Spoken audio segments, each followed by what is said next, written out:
Hello guys, welcome back to daily log video. ಇವತ್ತು ನಾನು ಹೊನ್ನಾರ್ಗೆ ಹೋಗ್ತಾ ಇದ್ದೀನಿ.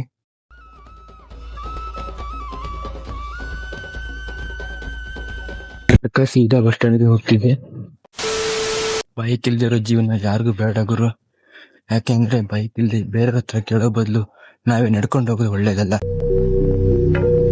ಬೈಕ್ ಇಲ್ಲದ ಕಾರಣ ಬಿಟ್ಟು ಕೇಳ್ತಿದ್ದೆ, ಯಾರು ನಿಲ್ಲಿಸ್ತಾ ಇಲ್ಲ. ಯಾಕಂದ್ರೆ ಬೈಕ್ ಇಲ್ಲದ ಜೀವನ ಯಾರಿಗೂ ಬೇಡ ಗುರು. A few minutes later. ಇವಾಗ ಬಸ್ ಸ್ಟ್ಯಾಂಡ್ ಹತ್ರ ಬಂದೆ. ಯಾವುದಾದ್ರೂ ಬಸ್ ಇದೆ ಅಂತ ನೋಡಬೇಕು. ಓಹೋ, ಜನ ಸಾಗರ. ಬಸ್ಸಲ್ಲಿ ಸೀಟ್ ಖಾಲಿ ಇತ್ತು, ಅದಕ್ಕೆ ಹೋಗಿ ಕೂತ್ಕೊಂಡೆ. ನಂತರ ಕಂಡಕ್ಟರ್ ಬಂದು ಟಿಕೆಟ್ ಮಾಡ್ಕೊಂಡ್ರು. ಬಸ್ಸಿಂದ ಜಸ್ಟ್ ಇವಾಗ ಇಳಿದು ಮುಂದೆ ಬಸ್ ಇದೆ ಅಂತ ನೋಡ್ಕೊಂಡು ಬರೋಕ್ಕೆ ಹೋಗಿದ್ದೆ. ಬಸ್ ಹತ್ಕೊಂಡೆ, ಸೀಟೆಲ್ಲ ಫುಲ್ ಖಾಲಿ ಇತ್ತು. ಒಂದು ಸೀಟಲ್ಲಿ ಕೂತ್ಕೊಂಡೆ. ಬಸ್ಸಿಂದ ಇಳಿದು ಸೀದಾ ಬಾಸ್ಕೆರೆ ಕಡೆಗೆ ಹೊರಟಿದ್ದೆ. ಏನಕ್ಕೆ ಬಂದೆ ಅಂದರೆ ಕಿಡ್ನಿ ಸ್ಟೋನ್ ಆದಾಗ ಮದ್ದು ಕೊಡ್ತಾರೆ ಅಂತ ಸುದ್ದಿ ಕೇಳಿದೆ. ಅದಕ್ಕೆ ಮದ್ದು ತಗೊಂಡು ಹೋಗೋಣ ಅಂತ ಬಂದೆ.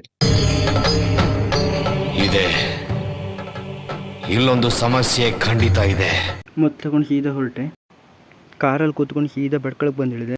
A few moments later. ಇವಾಗ ಮನೆಗೆ ಬಂದೆ. 2 hours later. ಇವತ್ತು ನಾನು ಕ್ರಿಕೆಟ್ ಆಡೋಕೆ ಹೋಗ್ತಾ ಇದ್ದೀನಿ. ಇವಾಗ ಜನ ಎದ್ದಾರ ಎಲ್ಲೋ ಗೊತ್ತಿಲ್ಲ. ಇವಾಗ ಹೋಗ್ತಾ ಇದ್ದೀನಿ ಆಡೋಕೆ. ಇವಾಗ ಆಡೋಕೆ ಸ್ಟಾರ್ಟ್ ಮಾಡಿದ್ದಾರೆ. ನಾನು ಇವಾಗ ಜಾಯ್ನ್ ಆಗ್ಬೇಕು ಆಡ್ಲಿಕ್ಕೆ. ಈಗ ಹೋಗ್ತಾ ಇದ್ದೀನಿ ಆಡೋಕೆ.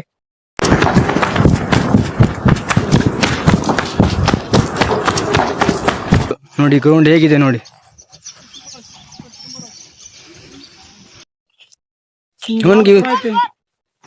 ಕಾಸು ಇನ್ನೂ ಮಾಡ್ಲಿಲ್ಲ, ಆಡೋಕೆ ಬರೋಕೆ ಹೇಳ್ರಿ. ಮತ್ತೆ ದೇವ್ರು ನಿನ್ಗೆ ಒಳ್ಳೇದು ಮಾಡ್ತದ, ನಿನ್ ಜನ್ಮಕ್ಕೆ ಹೋಗೋ. 2 hours later. ಇವಾಗ ಆಡ್ಕೊಂಡು ಸೀದಾ ಮನೆಗೆ ಹೋಗ್ತಿದ್ದೆ. ಇವತ್ತಿನ ಲಾಗ್ ಇಷ್ಟ ಆದರೆ ಲೈಕ್ ಮಾಡಿ, ಶೇರ್ ಮಾಡಿ ಹಾಗೂ ಸಬ್ಸ್ಕ್ರೈಬ್ ಮಾಡಿ.